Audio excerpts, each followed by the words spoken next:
Turned by McKenna!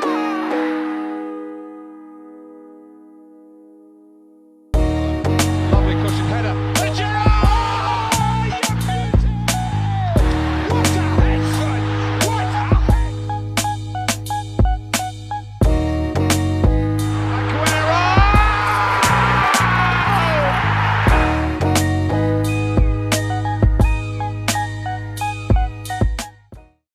Hello and welcome back to Premier League Trio podcast. My name is Hader and I'm your host as usual today. I'm delighted again to have Tom Mcdermott back on the podcast for the fourth time. Definitely one of my favourite guests, always providing great insight for United fans on transfers and generally just on the team performances. So Tom, how are you doing today, mate? Yeah, good to be on again. 4 times, eh? I should. 4 times. You give out caps for these appearances. You know, we've actually got some Premier League Trio stash. We've got hoodies and caps. So you know what? Give me your address after this and we'll send it because... I'm only joking. No, definitely. Mate. Honestly, like we've started just doing that because it's quite cool to have a few stash. We're on video a lot more now, so pushing the brand, as they say. Good. Great. But let's just go straight into it and let's talk about the Sevilla result because I know it's been a few days now since I've already dissected it with a few people. But I want to kind of get your views on it because I think it was definitely a missed opportunity for me. I don't think we played badly. I actually thought we did more than enough to win. But when you look at it over, I suppose, the 2 games, the Copenhagen one and the Sevilla game, we definitely just weren't clinical enough in front of goals. And when you've had 46 shots, 21 on target, and only scoring twice via 2 penalties, that's surely a bit of concern for United. And then looking at the back, 2 defensive mistakes against Sevilla, which just cost us. And it's very frustrating because a lot of people are saying, 3 semi-finals, that's really great progress. You know, third in the league. Third in the league is great for me. I think that's where Ollie's done well. But for me, when you're looking at it, 3 semi-final defeats suggests weak mentality. Now, maybe that's me being a bit too harsh. Maybe that's me overreacting. I'm not sure. But that's a concern for me. When I look at the squad, apart from perhaps Bruno Fernandes, because I don't think Maguire is a leader. When I look at Bruno and the way he reacted to Lindelof, I want to see more of that. That was very Roy Keane-esque. So just tell me your thoughts on how you felt after the defeat, whether you think actually, you know, there has been progress and perhaps maybe I'm just being a little bit too harsh or nitpicking. I think you probably described and summarised the current state of play after Sevilla and during Sevilla pretty well there during your sort of analysis that led into the question. I think that... look, there's been signs at different points in the season, but I always go back to the last game at Old Trafford, and of course the game was won before the coronavirus and the pandemic. The first leg was played over there, and United were, I think, 5-0 up. But you could see the issues with the squad and squad quality in that game, I thought, because United had more than enough quality, or certainly on paper looked like they had more than enough quality to beat Lask and get a bit of confidence in the squad and score a few goals, and they just didn't do it. And then you saw against Copenhagen in the the quarter-final, where United then went back to their sort of best 11 or a better 11. And when the better 11 isn't firing, you need to look to the bench. And I think me and you have talked about it before, for that extra bit of quality to come on. And they kind of stumbled over the line. Yes, they created the chances, but, you know, people have off days and bad patches of form. And I'm not saying United's forwards were in that, but the chances they had against Copenhagen and then obviously against Sevilla, there was enough chances there for United to win 2 or 3 games, really. So when they're not scoring goals, that's when the defence is going to come under pressure, and any mistake from the defenders is likely to lead to a goal or a very good opportunity. And a bit of good fortune against Copenhagen, but then obviously against Sevilla United, it was just one mistake too many, really, and you know, Sevilla scored. So I think that while United did do well against Sevilla, I wouldn't say it's mentally weak. I just think that the squad isn't good enough overall, and that's what's done us in 3 finals. I think if Solskjaer gets the players that he wants in, or 1 or 2 players that he wants in, and United fail in 3 semi-finals next campaign, then you can look at the manager and say tactically he's not got it. He's not being able to take that extra step. But at the moment, I think, yes, very disappointing. Champions League qualification didn't look like it was going to happen in February, and I think that's obviously happened through the league. He'll probably get away with losing those 3 semi-finals this season because of what he did in the league and getting him into the Champions League. But I think the next season, the pressure will be on slightly more, because for Manchester United to get to 3 semi-finals and not progress through to the final of any competition probably isn't good enough. But like I say, he might just get out of jail on that one because of the fact that he's qualified for the Champions League. So disappointed against Sevilla. Plenty of positives in terms of the attacking play, certainly after half time. But again, the defence was a little leaky, and when that happens, people tend not to look at the strikers and say, well, they were doing their job, they didn't score. It's always the people that make the mistakes, isn't it? Such is human nature, really. And it just kind of ran out of gas. But again, in the Sevilla game, we talked about the squad at the top of the question there. No disrespect to people like Dan James and Timothy Fosu-Mensah, but I just tweeted about it earlier, and people said, well, yeah, that's Bayern Munich and that's PSG. Well, Manchester United. And if you look at the substitutes benches for PSG and Bayern Munich, and even their opponents in the semi-final, there's one or two players that could come in and do a job for United, I think. And that's the level, that's the standard of where Manchester United need to be heading. Yeah, I completely agree. I saw your tweet, actually. It was about the bench, wasn't it? That there were players sitting on Bayern Munich and PSG's bench that would walk into our starting 11. And I would even argue, you're looking at Lyon's bench. They had Dembele on the bench. There's Joachim Andersen, who's a good player. He did really well at Sampdoria. Yep. Hasn't really worked out for him. He's a good defender, especially ball-playing defender. I did see that United were linked to him as well as Spurs before he moved to Lyon. For me, it's just a case of obviously we saw Solskjaer not make a substitution until the 86th minute. What do you think that was an indication or a message to the board saying, look, I haven't got anything on the bench. I can't change the game. These players that have been starting week in, week out over the restart are absolutely gassed. You're looking at Bruno. Bruno, I actually thought had a really good game, but he looked knackered. Rashford hasn't looked at all like himself, and I'll touch on Rashford after. But do you think that it was just a clear message to the board that, because Ollie's not going to do a Jose, is he? He's not going to go and throw his players on the bus, which I like. I love the fact he doesn't do that. I had a massive debate with someone the other day saying how Ollie's weak. No, you don't go, and the modern football is different to when Jose was at Inter Milan and when he was at Chelsea the first time around, where he had stronger characters. The way the footballers are have changed. You could even argue they're millennials, but I'm a millennial. I'm 25. But you know where I'm coming from. That it's not, you cannot manage them in terms of your man management the same way that Jose was when he was here, and you saw what happened. Players lost any faith in the manager. So, do you think that those saying that Ollie is weak and he's not putting pressure on the board, do you think that's unfair? I'm not sure that by making the substitution so late in the game, he was sending a message. I just think that the quality and the guys that were on the pitch had got him that far, and they were, the goal scoring record of Martial, Rashford, and Greenwood is pretty top, isn't it? It's top of the range, kind of like statistics in compared to Liverpool's front three. So I don't think he was doing that. I just think he probably looked at his bench and thought, whoever I bring on, the standard's going to drop slightly. So I think that, I don't think, and in terms of protecting his players and being weak, management has changed. I think Sir Alex Ferguson was so good because he could see the changes coming in the 80s, the 90s, and then as he got through the noughties and into sort of 2013 before he retired, he saw the changes in medicine, he saw the changes in culture, he saw the changes in coaching, and he delegated and he adapted to it. And the best managers adapt to the changes. And I think that Mourinho, as you use your example, probably hasn't as adapted as well as others have. But his sort of brash, tell it how it is, and throwing his players under the bus, for want of a better way of saying it, it's not Klopp and Pep Guardiola's style, is it? It's not Thomas Tuchel's style. Yeah. It's more of a love and a hug and a put your arm around you and we're all kind of mates to a certain extent, and you play for me and we all get on. That kind of attitude, isn't it? Whereas Mourinho is not like that. And there's nothing on that because Sir Alex Ferguson wasn't like that, but he'd have respect for them, and he'd change, and he would very rarely, as you say, criticise one of his players in public, and he'd often go the other way if a commentator or an interviewer was speaking to after a game and said, what do you think of so and so's performance? He probably know deep down that, I don't know, let's say Veron had a bad game, but I think he came out in a press conference one and said, "Yous are all stupid," and then swore because Veron was in bad form and he was so intent on just protecting his player. But he knew deep down because eventually he sold him. But there has been a difference in management style and approach, and also times have changed. You can't get away with doing and saying the things you perhaps could have done 20, 30 years ago, and that's not just football, that's in the workplace as well. So managers need to change and adapt. I don't think Solskjaer would ever throw players under the bus because he's come from the school of Sir Alex Ferguson.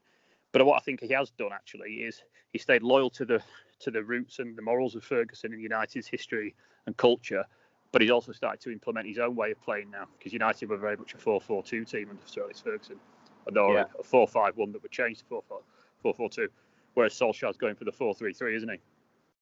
Yeah, absolutely. So it's different. But in terms of a message to the board, don't believe he was sending that. I think it's obvious. I think Woodward, when he reports back to the Glazer family, I think that, you know, I think Solskjaer asks him, look, this is the quality of players I've got. This is what happens. And these statistics, we score goals when these guys are playing.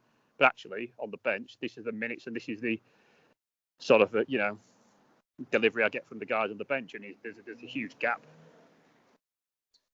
Yeah, absolutely. And that brings us on nicely to the saga of the summer, because you can't be Man United without a saga, transfer saga or a big player being linked to us. And look, I heard you on Phil Brown's podcast. Phil's great. He's one of the best in the business. Now, I really enjoyed it. And you gave your insight on the sort of Jadon Sancho, I would say, pursuit.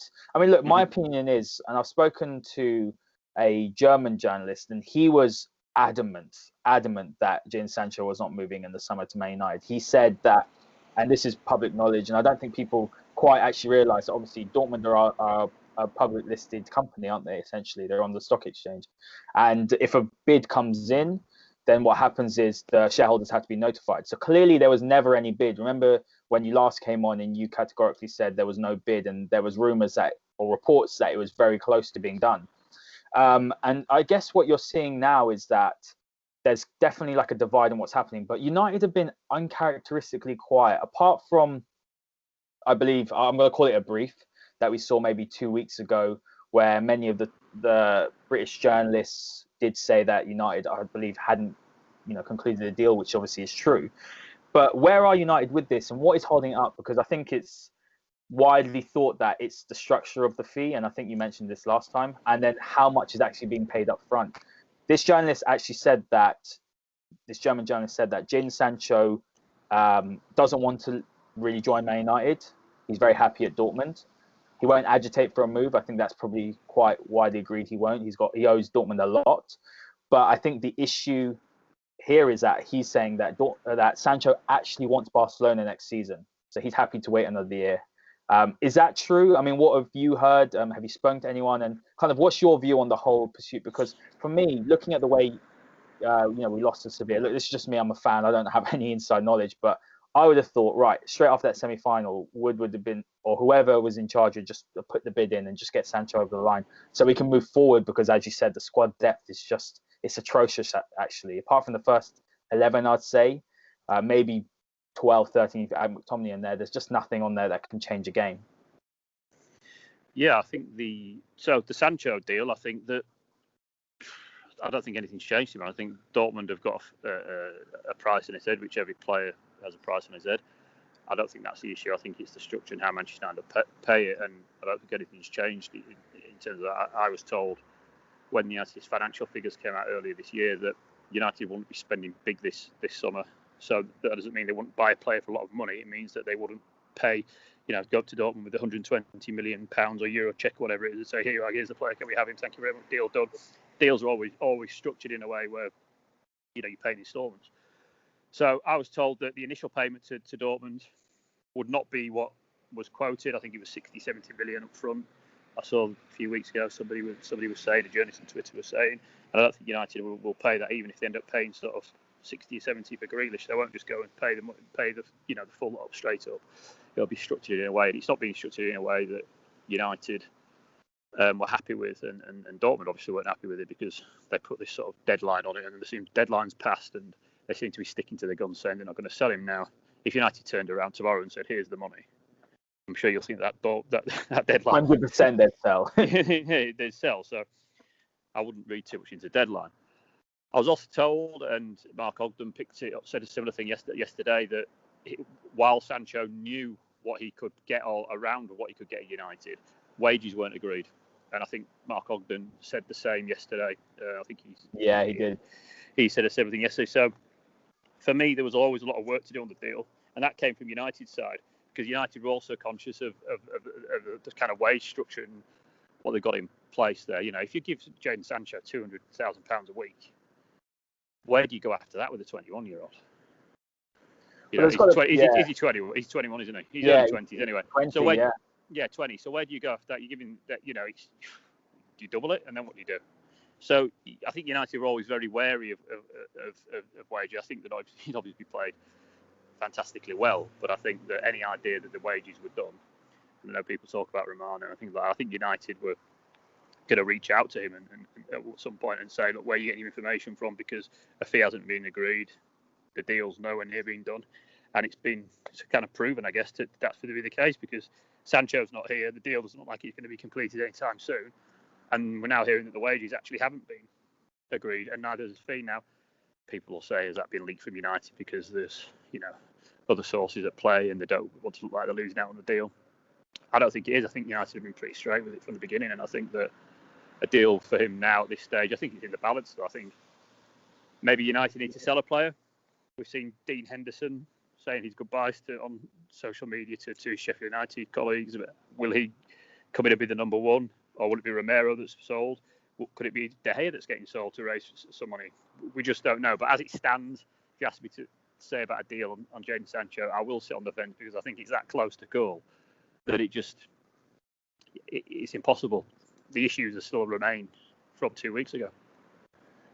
Yeah, if you said to me 2 weeks ago when we last spoke, I would have said 80% or 85%. I've come down to about 70%. I just think that you're right from what I've read, and James Ducker did come out the other day saying that United need to shift some players. And if you actually look at what United have in terms of potential departures, you've got Jesse Lingard can fetch a very decent fee. Diogo Dalot, who I do really like, and I'm surprised that we're seeing Tosin Mensah come on instead of him. But whatever's going on behind the scenes, there's much more to Dalot's ability than that. There's obviously something that's gone on there. Perhaps between him and Ollie, or maybe he's not training hard enough, I don't know. But he's another one that could potentially fetch close to maybe £40 million, if United play their cards right. And he's also he could be a very important bargaining chip. I just think that, I know a lot of people are fans of Brandon Williams. I'm not saying that he's a bad player. I just don't think he's ready right now to be relied on. And with Luke Shaw's injury record, I think that you're going to see him get injured a lot. We've seen that. And then when you're relying on Brandon Williams, I think it does probably disrupt the balance of the side, especially Marcus Rashford. I think he's looked worse when Williams has played, just because Shaw was making those overlapping runs, and I think that provided that little half yard of space, taking the fullback away, allowing Rashford to take that, the pockets inside between the centre back and the fullback. But I think when you're looking at Dalot, he could potentially be a bargaining chip to Porto if we're looking for another left back. Tellez is an option. I honestly don't think we're going to do that much business. I mean, look, on Jadon Sancho, I think United are obviously interested, and that's the whole point. There's obviously negotiations going on, but how that's going to get structured, I'm going to say it's a 70% likely to happen still. But obviously, it's just going to be one of those that's going to take time. But moving on, because we've heard, sort of alternatives, I would say. We've seen Kingsley Coman's name come up. Douglas Costa is one I completely believe, and I spoke to a Juventus journalist. He said that Juventus are just desperate to get him off the books, him and Alexandro, along with Higuain. Khedira is another one. They've got similar problems to United in the sense they've got players on such high salaries who are obviously aging. And what I think is it's probably just agent talk. Is that correct? And Ousmane Dembele is another one. Are all those names just agent talk, and it's just United perhaps maybe dropping down to a Dembele or Coman if Sancho's deal doesn't happen this summer? I mean, look, I don't know how United's recruitment exactly works, but I'm sure they've got a list A which will include Sancho and then a follow-up, maybe with Coman and Costa. On Costa, I'd be surprised if he came to United, just because of his age and the noises his agents are making. I said the other day, it sounds very Dybala-like last year. Who wants me? I'm kind of question his attitude and commitment to join another club.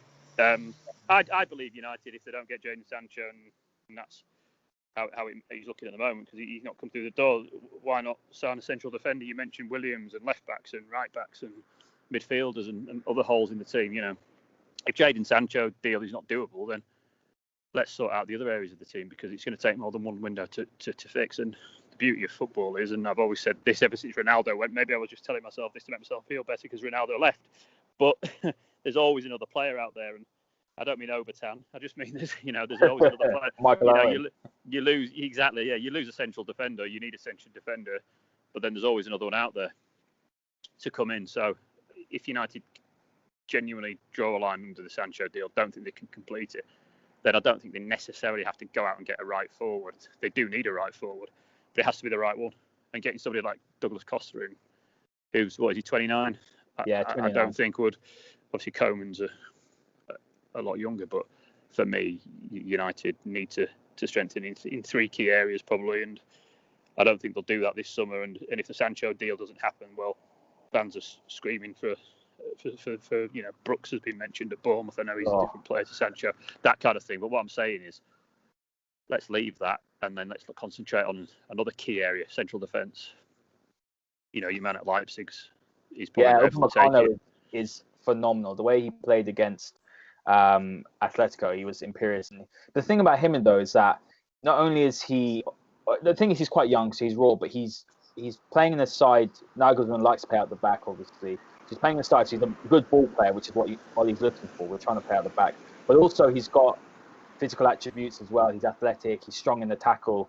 And you look at the release clause, I believe next season, £45 million. But let's be completely honest, it sounds really bad to say this as a United fan, but when you pick us against the likes of the Bayern Munich of the world, Liverpool, Man City, two Spanish sides, how can United next season, and this is the same thing with Jadon Sancho, how can they actually turn around and be honest with themselves and say we're a more attractive proposition? Because only thing United can probably offer is more money, essentially. You've got to look at what the impact at signings and the quality has on someone like Bruno. You mentioned Bruno and your sort of Keane-esque behaviour towards Lindelof, which I have absolutely no problem with as well. I agree with you on that.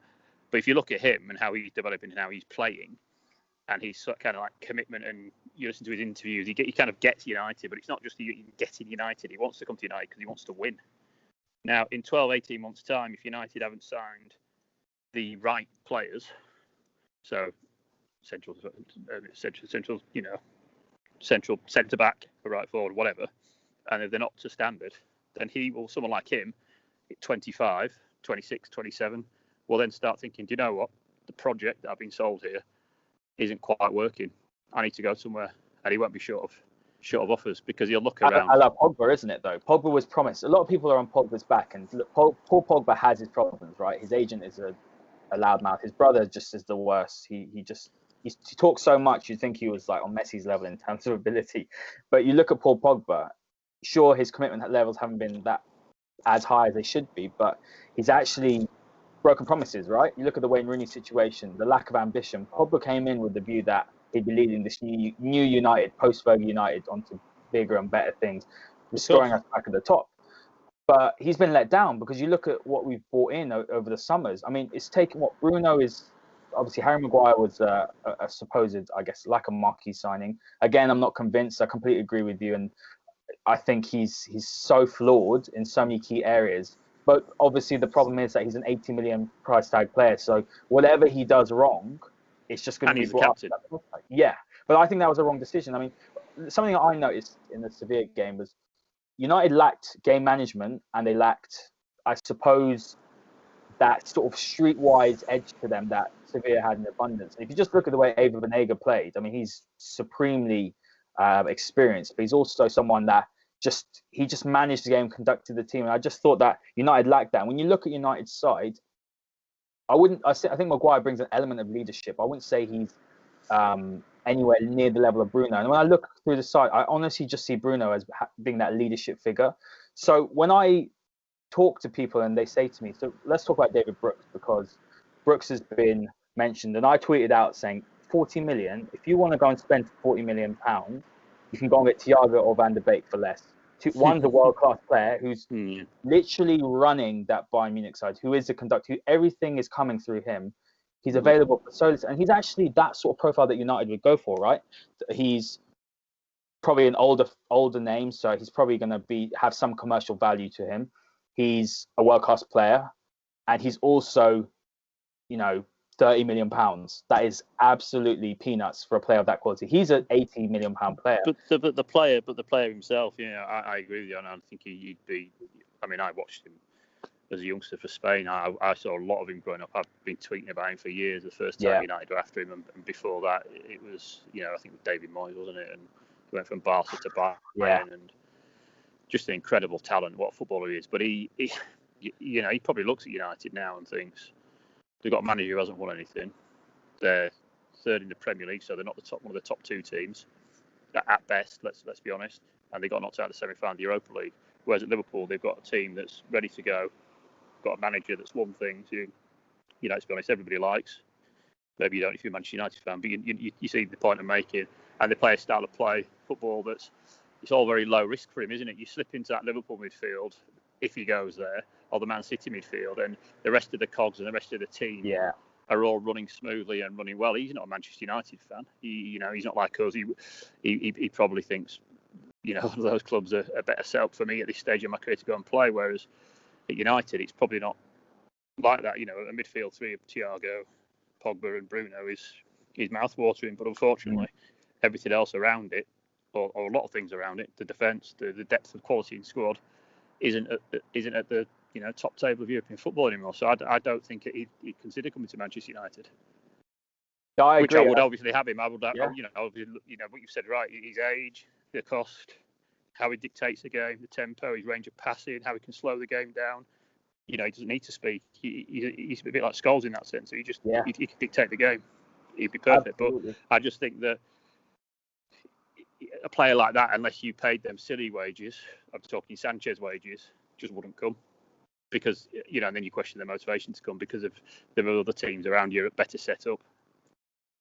Yeah, it's and I think clubs, I think players as well, that look at United and think Ander Herrera, Alexis Sanchez, Romelu Lukaku, Ashley Young, they're all playing in the European final this weekend.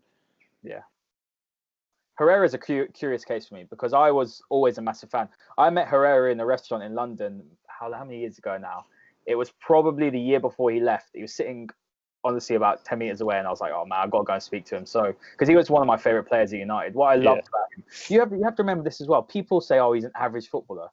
Mm-hmm. Do people forget when he came playing for Bilbao under Bielsa, who I think Bielsa's just incredible. I absolutely love him, and it's such a shame he's at Leeds. But he was essentially a creative midfielder, and he tore United apart. And then he comes to Man United, and we messed around with that transfer again. Obviously, that was a whole very strange scenario with the lawyers or whatever happened. Eventually, we got our man, and when he came in, we for some reason didn't play him in more of an attacking role, which is where he excelled. And under Jose, he was played in that sort of deep role. He broke up play very well. He did well at it, but it was a complete waste of his talents. People were obviously complaining, saying, "Oh, he's gone for the money to PSG," but he hasn't because they're in the Champions League final.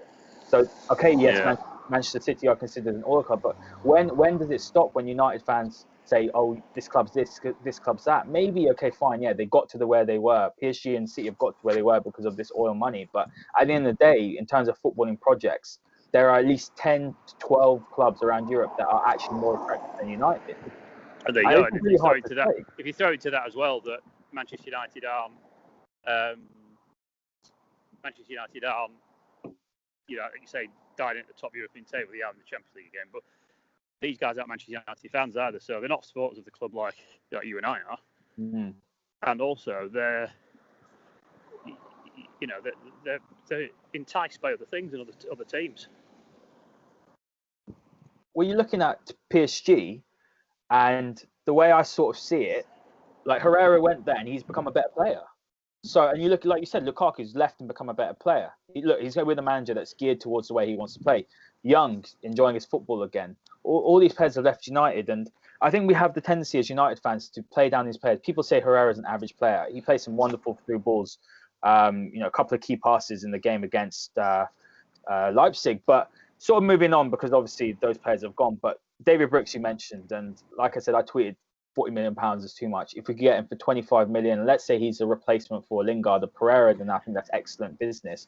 But if David Brookes, if you're going from Jadon Sancho, probably one of the most sought out after talents in Europe, young talents especially, and then you're going down to David Brookes, that's just Glazer-esque, isn't it? And talk to me about how you view sort of David Brookes. Is he a replacement or an alternative to Sancho? Because I don't believe he is. I think that is just too much of a drop down. And what's this story that's come out about Joel Glazer being the one that actually sanctions everything? Because if United are operating in that way, if they're waiting for one man sitting in America to say yes or no to this, to be that heavily micromanaging or involved in a deal, No wonder United can't do more than one deal at a time. A lot of questions there. It's a triple whammy. I'll start with Yeah. David Brookes. David Brooks, yeah. David Brookes is a very good footballer. But for me, he would be a great option coming off the bench for Manchester United. As it's sort of we see it at the moment, he'd probably go straight into the team or certainly be knocking on the door. And the level of player, I look, you can get somebody like Bruno through the door, then I think the players we sign should be that standard now. People say you're not going to central defender who creates like Bruno. I don't mean that, but I mean that kind of like almost world-class bracket. That's the kind of player we should be going to. Somebody like Rashford, there's no way if United had a bigger and better squad, he can't play. He could have been dropped or left out previously after the pandemic because his form's not been as good as what it was before that. But United can't trust Dan James in a wide position. Yeah, that's the problem. And for me, you need players of equal or better ability than what's there now. You tell me where Brookes fits in. If you've got Matic, Pogba, Bruno, Greenwood, Martial, Rashford, where does Brookes fit in? He doesn't on the bench, and that's so he's on the bench, and then of course then he answers our point from before. Yes, he improves it, but for me, United need to be getting higher standard of playing because what we've got in our squad is a lot of Brookes kind of level of player, if that makes sense. You've got Pereira. I'm not saying Brookes, they're better than Brookes, but at that kind of level. And also there's a mental side to playing for Manchester United. It's challenging. So you've got to be able to step up to it mentally as well. And sometimes better players than Brookes haven't been able to do it for one reason or another. So there's all sorts of different sort of elements you have to build into a transfer. People like Bruno are a great example of it, but then you've seen Dan James. It looks like it's worn him down as the season's gone on slightly. The magnitude of playing for the club and what's expected of him. So that's why when you're making these signings, someone like Jadon Sancho is so important because you need a player that that can come in. You don't know, but you're pretty sure that can come in, has that quality. There's a gap there for him to play, and you get somebody in and do it. For me, Jadon Sancho, Brookes, as good as he is in the Premier League, it's Manchester United. And if I always look to the bench for Bayern Munich and PSG and all these other teams, everyone say, well, that's unrealistic. Well, it is unrealistic, but Liverpool were never there, and then they got there. Man City are nearly there because they're getting further on in Champions League now, and obviously they've won titles. Manchester United need to get back there, and the only way to get back there is to buy more quality. Yeah, spot on. You asked me about Glazer, didn't you? In terms of Glazer, sorry, I don't know in terms of who's signing off. I won't pretend to know the process of signing off deals. So I don't know. So that's a new one on me. There does appear, though, to be, doesn't there, some kind of hold up or some kind of blockage in the deal or negotiation because we don't appear to have moved on any quicker than we were 2 to 3 weeks ago. I think the problem at United is But that... what I will say on that, sorry, I interrupted you again. So what I will say on that is if he is holding it up, obviously that's not good. But when Manchester United got into negotiations with Dortmund and their sort of delegation and their team, United would have known what the fee was and had an idea of what his wages were because people and agents talk. So for them to be so alarmed at what Dortmund are asking for and to say that Joel Glazer said, oh, no, we're not doing that, I find a little strange. Maybe he has, but there's probably more to it than that, is what I'm saying. It's very easy to blame the Glazers, and I'm not a particularly big fan of them, as you know. But without all the information, it's hard for me to give a fair answer, I think. I think so. I'm not one of those that's going to protect Ed Woodward because it is well documented that commercial deals, we all know he's fantastic at that. It's what he's good at.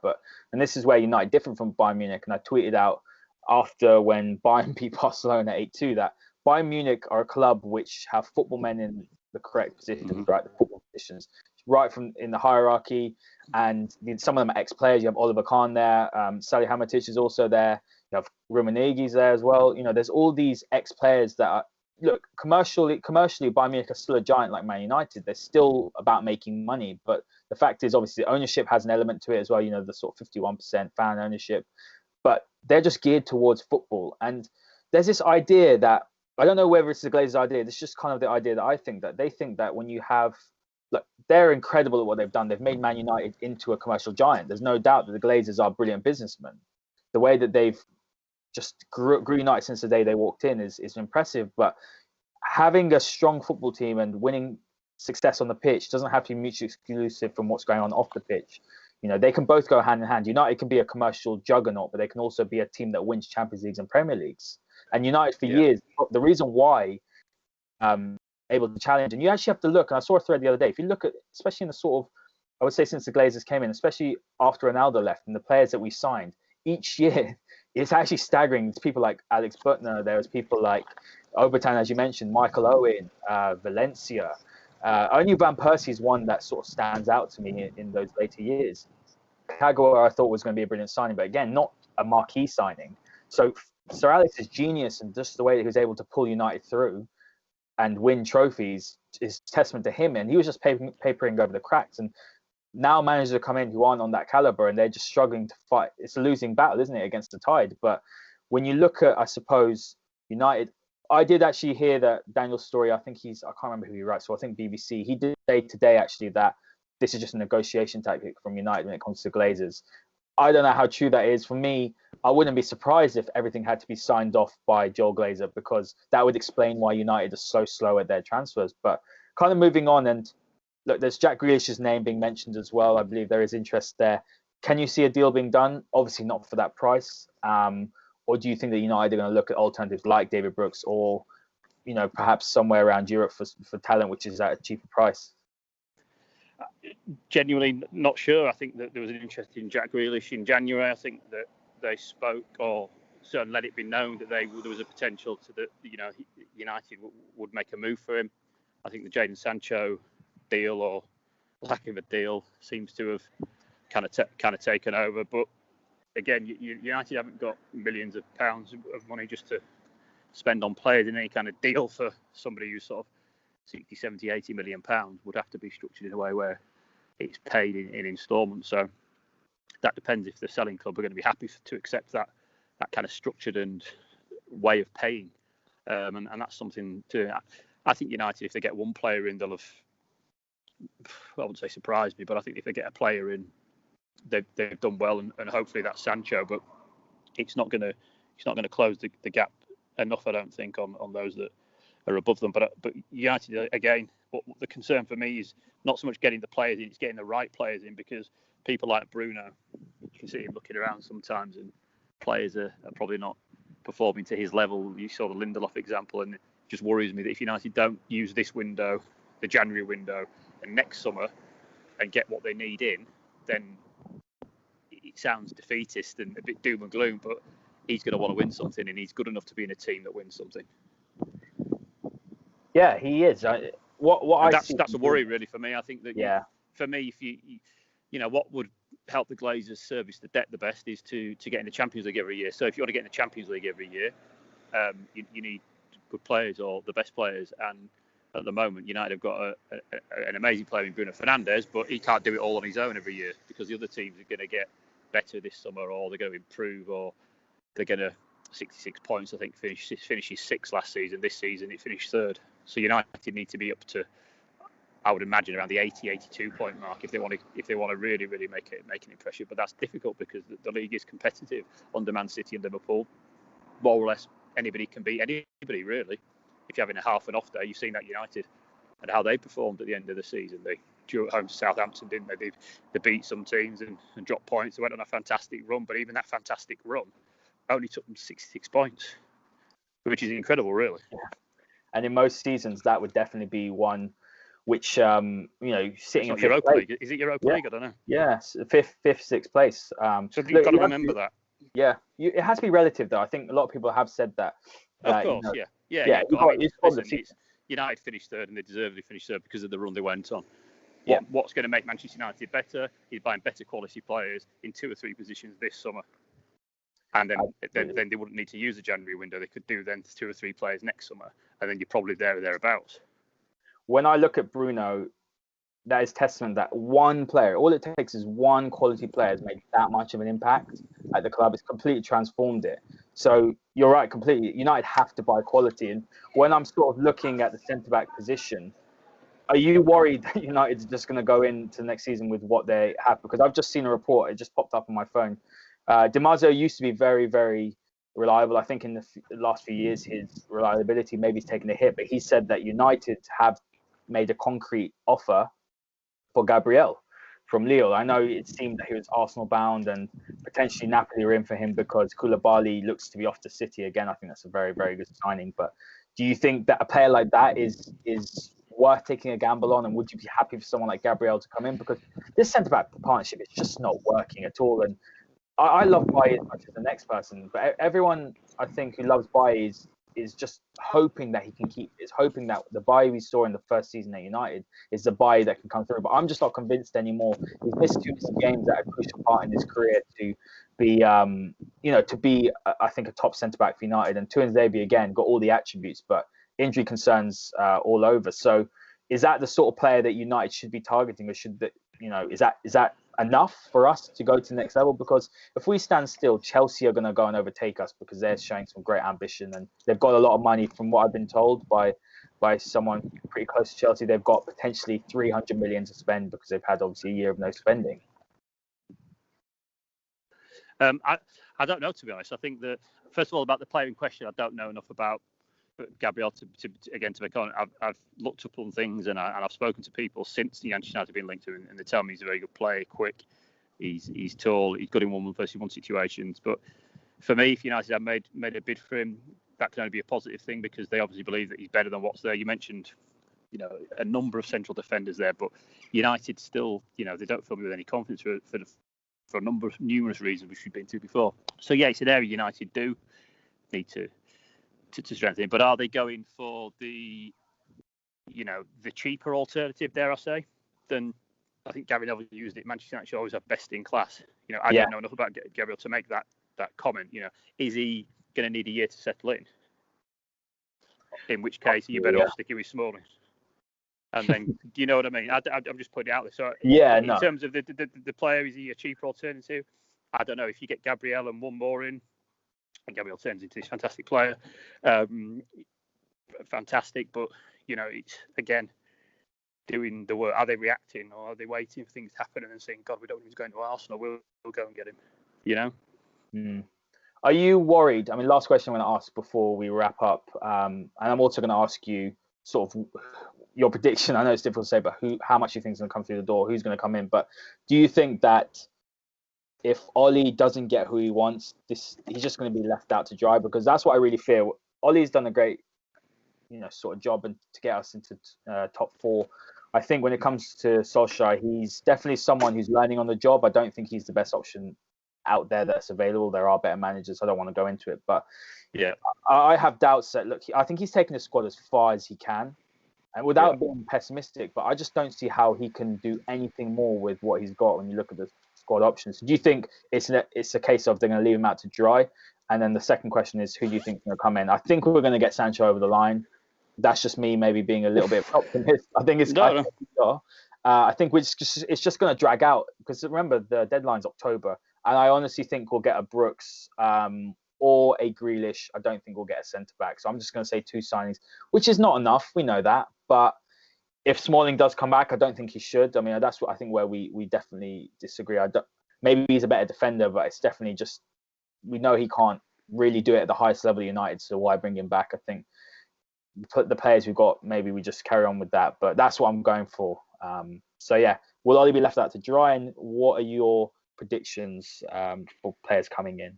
I don't think Ollie will be left out to dry. I think there are better options. But any manager you could have, I think you could have Pep and Mourinho, Pochettino, and Tuchel all managing Manchester United at the moment at the same time. Whoever's manager needs better players and more quality in there. So I don't think it's a case of hanging out to dry. We've seen the board and the powers that be do this before. In terms of Mourinho, didn't always get what he wanted. Van Gaal said who I thought was supported pretty well actually, but he said he didn't get who he wanted. Moyes said that he thought the deal was ready for Bale, and you go back to Fergie's time of players and potential deals that went through and didn't go through. So it's always been the case in Manchester United.